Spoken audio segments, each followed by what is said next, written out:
ఏది అయినా ట్రై చెయ్యి ఆచి చికెన్ మసాలా. ఆచి చికెన్ మసాలా. పార్లమెంట్ ప్రత్యేక సమావేశాలు ఊహించినట్టుగానే వాడివేడిగా ప్రారంభమయ్యాయి. కేంద్రం 3 కీలకమైన బిల్లులను ప్రవేశపెట్టింది. 131వ రాజ్యాంగ సవరణ బిల్లును ప్రవేశపెట్టడంపై విపక్షాలు తీవ్ర అభ్యంతరాన్ని వ్యక్తం చేశాయి. 2029 ఎన్నికల కోసమే ఈ బిల్లును హడావుడిగా తెరపైకి తెస్తున్నారు అని మండిపడ్డాయి.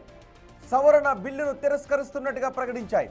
బిల్లు స్వీకరణ విషయంలో విపక్షాలు ఓటింగ్ కోరడంతో స్పీకర్ ఆదేశాలతో ఎంపీ అభిప్రాయాలు తీసుకున్నారు. బిల్లుకు అనుకూలంగా మద్దతు రావడంతో లోక్సభలో చర్చ మొదలైంది. ప్రస్తుతం చర్చ జరుగుతోంది. డీలిమిటేషన్ ప్రతిపాదనల ప్రకారం దేశవ్యాప్తంగా లోక్సభ అసెంబ్లీ స్థానాల్లో భారీ మార్పులు చోటు చేసుకోబోతున్నాయి. ప్రస్తుతం లోక్సభలో 543 స్థానాలు ఉన్నాయి. వాటిని గరిష్టంగా 850 స్థానాలకు పెంచాలి అని ప్రభుత్వం నిర్ణయించింది. ఇందులో రాష్ట్రాలకు 815, కేంద్రపాలిత ప్రాంతాలకు 35 స్థానాలను కేటాయించనున్నారు. ఇక అన్ని రాష్ట్రాల్లో ప్రస్తుతం ఉన్న లోక్సభ అసెంబ్లీ నియోజకవర్గాల సంఖ్యను సగటున 50% పెంచేలా పునర్విభజన ప్రక్రియ ఉండబోతోంది.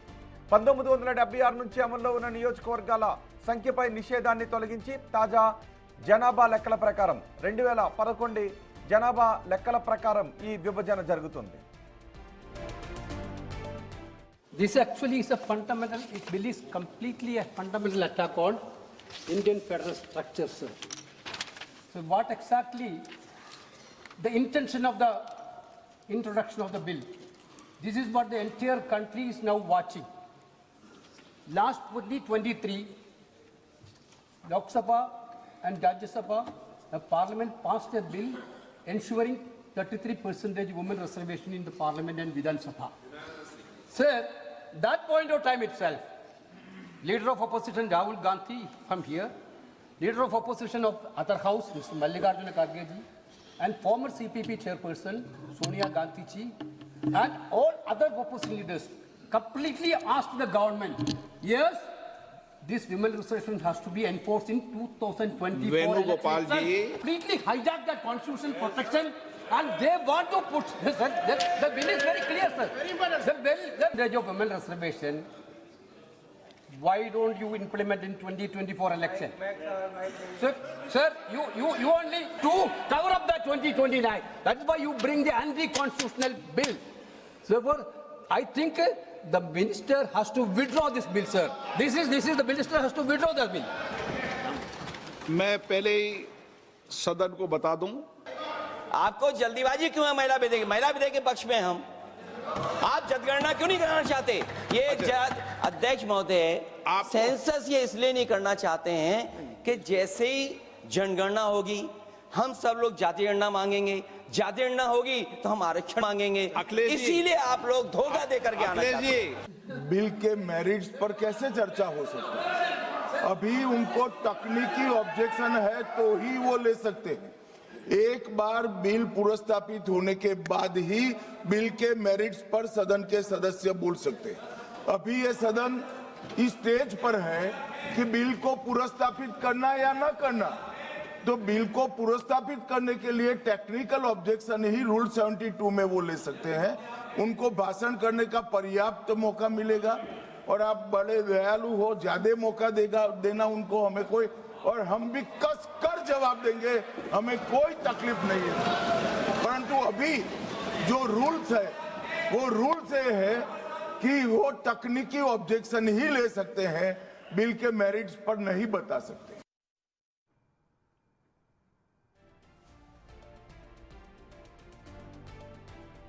ప్రస్తుతం పార్లమెంట్లో ఈ రాజ్యాంగ సవరణపై చర్చ జరుగుతుంది. 3 బిల్లులపై చర్చ జరుగుతుంది. రేపు సాయంత్రం 4 గంటలకు 3 బిల్లులపై ఓటింగ్ పెడతారు. ఓటింగ్లో ఏం జరుగుతుందనే ఉత్కంఠ కూడా కనిపిస్తోంది.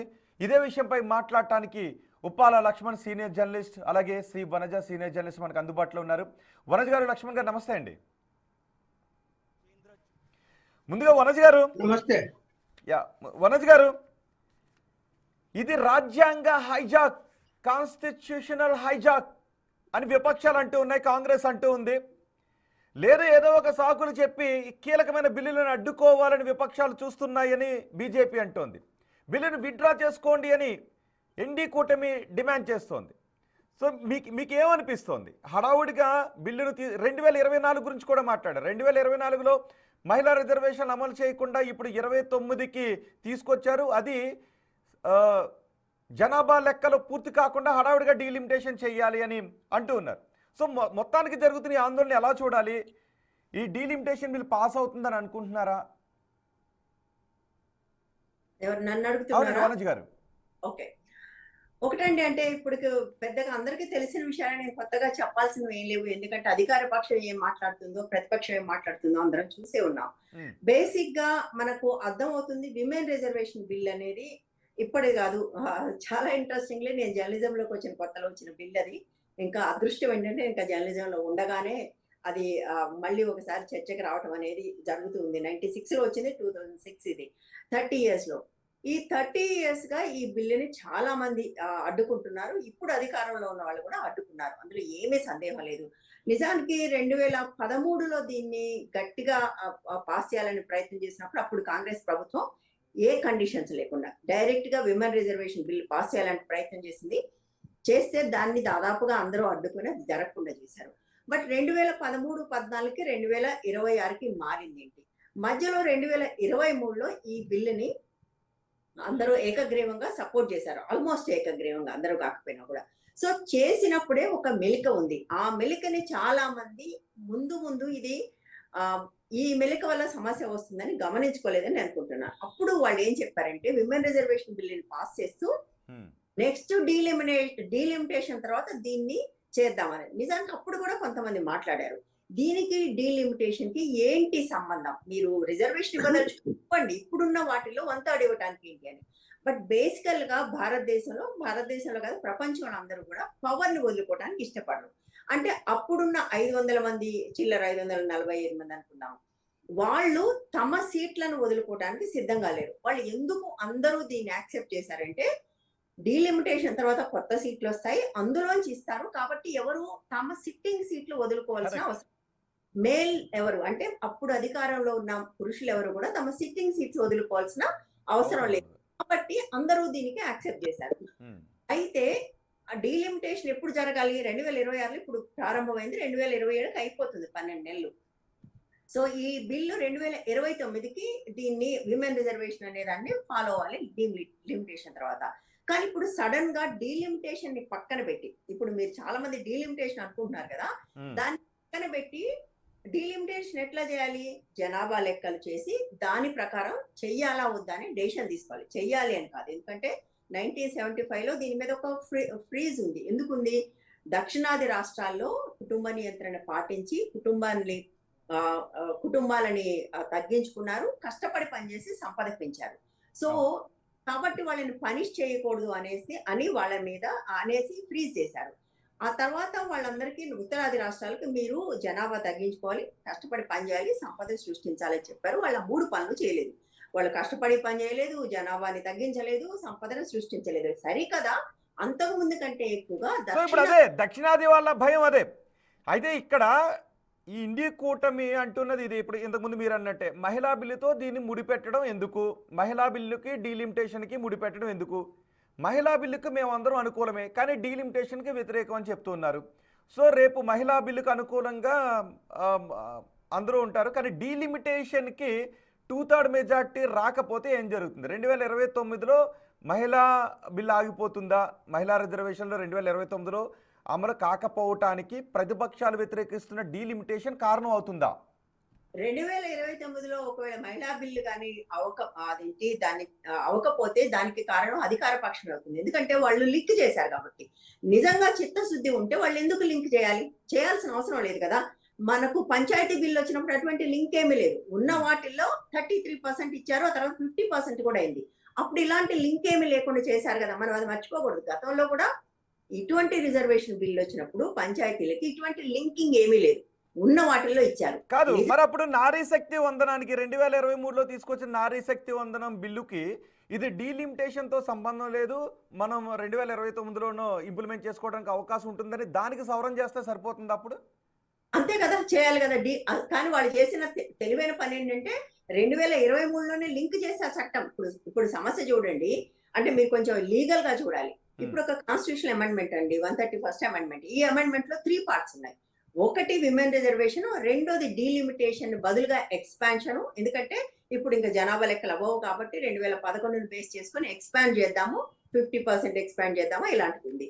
సో ఈ 3 పార్ట్స్ లింక్ చేయడం వల్ల కదా సమస్య. మీరు మళ్ళీ నేను అదే చెప్తున్నాను, పంచాయతీలో మహిళా రిజర్వేషన్ కి ఇన్ని పార్ట్స్ లేవు, ఇటువంటి లింక్స్ లేవు, కాబట్టి అది సజావుగా జరిగింది.